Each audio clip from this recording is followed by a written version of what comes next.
Perhatikan gambar berikut. Gambar apakah ini? Ini merupakan gambar kapal pinisi.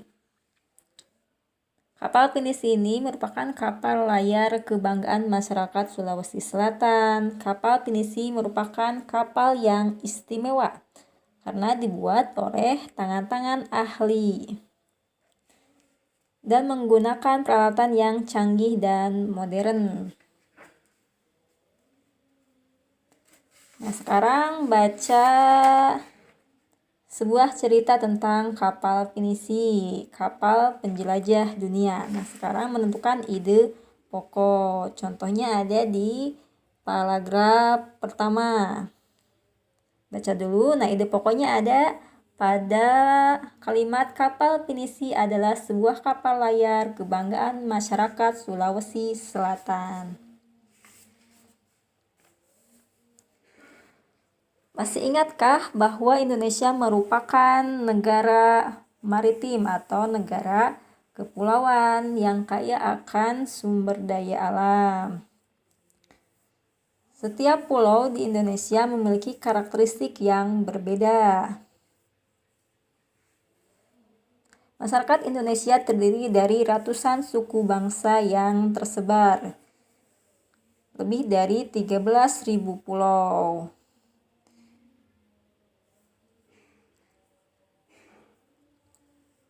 Suku bangsa suatu dengan suku bangsa yang lain juga berbeda seperti bahasa, adat istiadat, tradisi, dan sistem kepercayaan.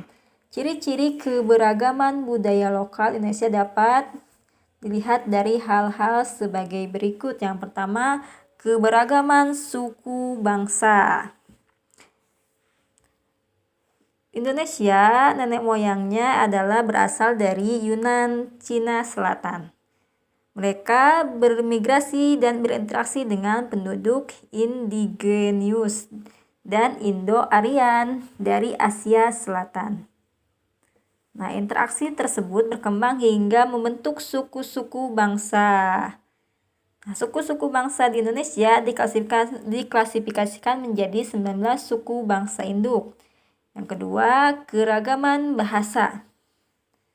Bahasa dari Indonesia masuk ke dalam rumpun bahasa Australia-Asia.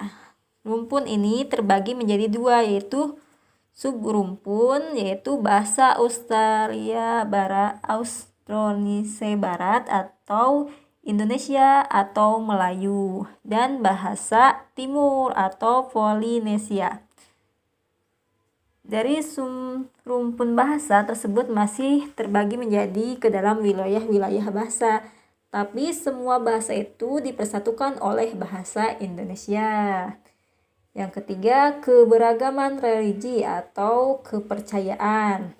Di Indonesia diakui ada 6 agama yang resmi, yaitu Islam, Katolik, Kristen, Hindu, Buddha, dan Konghucu.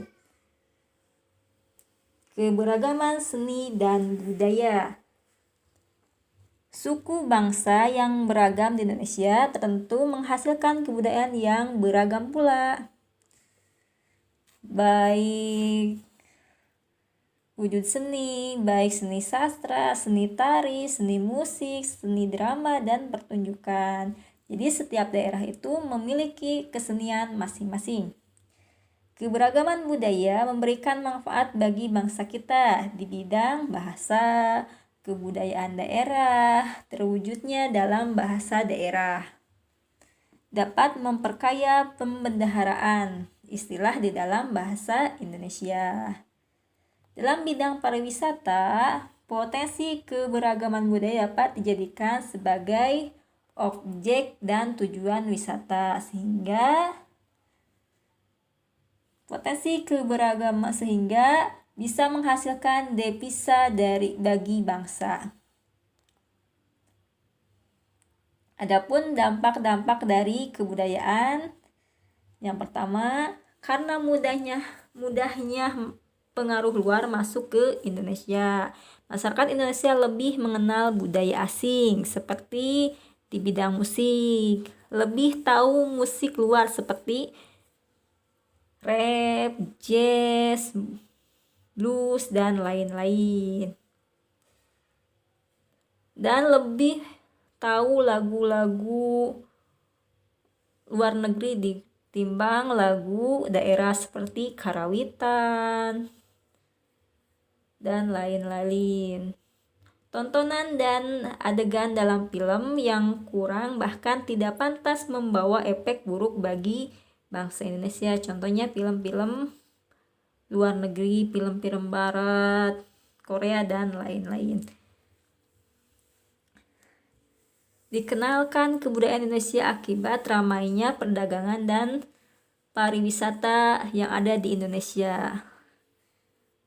Jadi kebudayaan Indonesia itu dikenalkan kepada orang luar.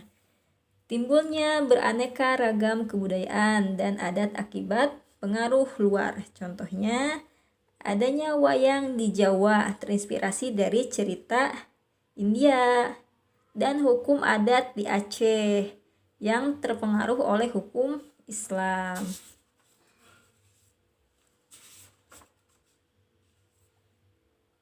Nah, di sini pengaruh kondisi geografis Indonesia sebagai negara maritim. Nah, ini terhadap transportasi masyarakat. Wilayah Indonesia yang sangat luas berupa kepulauan. Nah, disatukan oleh laut sangat mempengaruhi kondisi transportasi masyarakat. Ini merupakan jalur strategis yang bisa digunakan untuk menghubungkan antar pulau satu dengan pulau yang lain. Ya, ini adalah jalur laut dan jalur udara. Transportasi yang efektif digunakan adalah kapal laut. Penggunaan kapal sebagai moda transportasi penghubungan antar pulau harus didukung dengan ketersediaan pelabuhan yang memadai. Penggunaan pesawat sebagai moda transportasi penghubungan antar pulau harus didukung dengan sarana pendukung. Sarana pendukung untuk pesawat adalah tersedianya bandara udara atau bandar serta lapangan udara.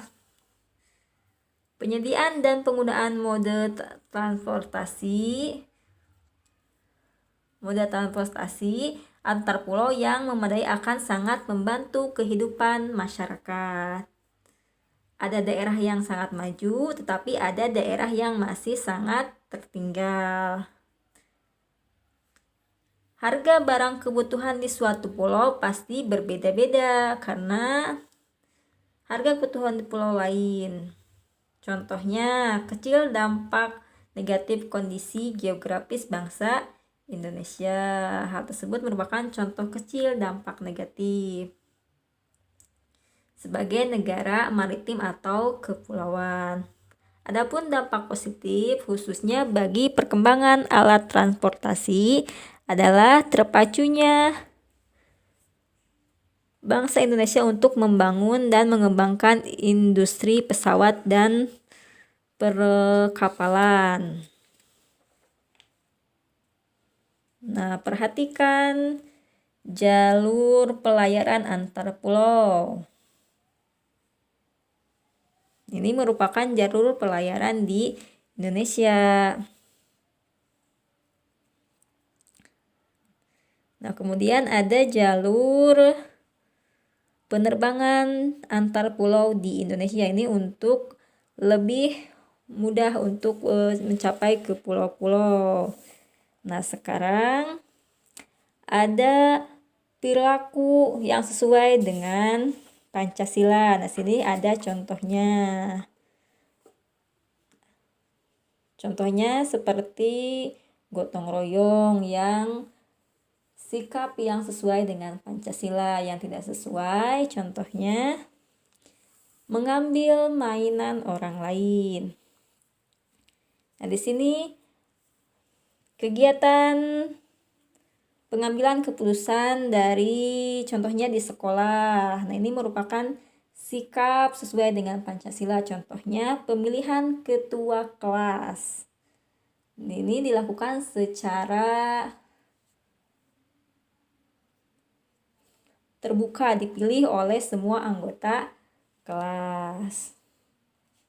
Kalau di rumah, contohnya setiap anggota keluarga itu berhak menyampaikan pendapatnya. Contohnya, mau liburan kemana, setiap anggota keluarga itu berhak menyampaikan pendapatnya dan berhak untuk didengarkan. Ini merupakan contoh nilai-nilai luhur Pancasila dalam kehidupan di masyarakat. Nah, untuk pertemuan sekarang cukup sekian. Assalamualaikum warahmatullahi wabarakatuh.